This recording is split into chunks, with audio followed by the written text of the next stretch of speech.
ഇന്ന് ഞാൻ നിങ്ങൾക്ക് പരിചയപ്പെടുത്തുന്നത് നീലമഴ എന്ന് അർത്ഥത്തിലുള്ള ബ്ലൗ റേഗൻ അല്ലെങ്കിൽ വിസ്റ്റേറിയ എന്ന ചെടിയാണ്. നമ്മുടെ നാട്ടിൽ കൊന്നപ്പൂവിൻ്റെ പോലെ തന്നെയാണ് ഇതിൻ്റെ പൂക്കളും ഇലകളും. പക്ഷെ നമ്മുടെ നാട്ടിൽ കൊന്ന ഒരു മരമായിട്ട് നിൽക്കുമ്പോൾ ഇത് ക്ലൈംബറായിട്ടുള്ള ചെടിയാണ്. അതായത് വേലിക്കോ അല്ലെങ്കിൽ പെർഗോളയിലൊക്കെ കയറ്റി കൊടുത്തിട്ടുണ്ടെങ്കിൽ അതങ്ങ് വള്ളി പോലെ പടർന്ന് മുകളിലേക്ക് കയറിക്കോളും. മിക്കവാറും പബ്ലിക് സ്പേസിലും ബൊട്ടാണിക്കൽ ഗാർഡനിലുമെല്ലാം ഈ ചെടി നമ്മൾ കാണാറുണ്ട്. അതിമനോഹരമായ ഈ അലങ്കാര ചെടി സ്പ്രിംഗ് സീസണിലാണ് പൂക്കൾ ഉണ്ടാകുന്നത്. അതായത് ഇലകൾ ഉണ്ടാകുന്നതിന് മുമ്പേ തന്നെ പൂക്കൾ ഉണ്ടാകുന്നു.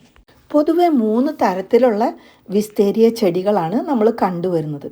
അതായത് അമേരിക്കൻ വിസ്തേരിയ, ചൈനീസ് വിസ്തേരിയ, ജപ്പാനീസ് വിസ്തേരിയ. ഇതിൽ ജാപ്പനീസ് വിസ്തേരിയ പൂക്കളാണ് 90 സെൻറ്റിമീറ്റർ വരെ നീളത്തിലാണ് ഇത് കുലകുത്തി പൂവുണ്ടാവുന്നത്. എന്നാൽ ചൈനീസിന് 30 സെൻറ്റിമീറ്റർ മുതൽ 50 സെൻറ്റിമീറ്റർ വരെ നീളമാണുള്ളത്. അമേരിക്കൻ വിസ്റ്റേരിയയാണ് ഏറ്റവും ചെറുതായിട്ട് കണ്ടുവരുന്നത്. കാണാൻ നല്ല സൗന്ദര്യം ഉണ്ടെങ്കിലും വിസ്തേരിയ ചെടിയുടെ പൂക്കളും ഇലകളും പയറും എല്ലാം മൃഗങ്ങൾക്കും മനുഷ്യർക്കും ഒക്കെ വിഷമുള്ളതാണ്.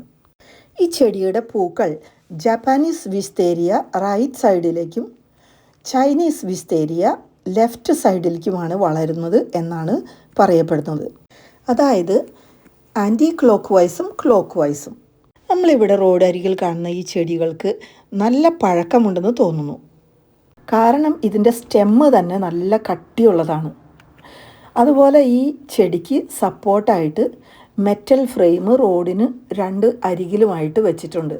ഈ ചെടി ഇതിനെ രണ്ടിനെയും ബന്ധിക്കുന്ന രീതിയിൽ നല്ല ഉയരത്തിലാണ് ഈ ഫ്രെയിം വെച്ചിരിക്കുന്നത്. ഇത്ര സ്ട്രോങ് ആയിട്ടുള്ള ഈ ക്ലൈംബർ ചെടിക്ക് 100 വർഷത്തെ ആയുസ്സുണ്ടത്രേ.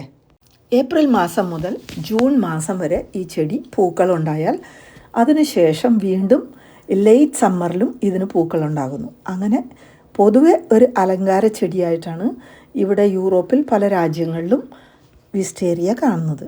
പൂക്കളെല്ലാം കൊഴിഞ്ഞു കഴിയുമ്പോൾ വേനൽക്കാലം മുഴുവൻ കൊന്നച്ചെടി പോലെ തന്നെ നല്ല പച്ച ഇലയോട് കൂടെ ഇടതൂർന്ന് ശരിക്കും ഒരു തണൽ മരം പോലെയാണ്. വിന്റർ സമയമാകുമ്പോഴേക്കും എല്ലാ ഇലകളും കൊഴിഞ്ഞ് ഈ തണ്ടും മാത്രം കുറച്ച് ഉണങ്ങി നിൽക്കുന്നത് കാണാം.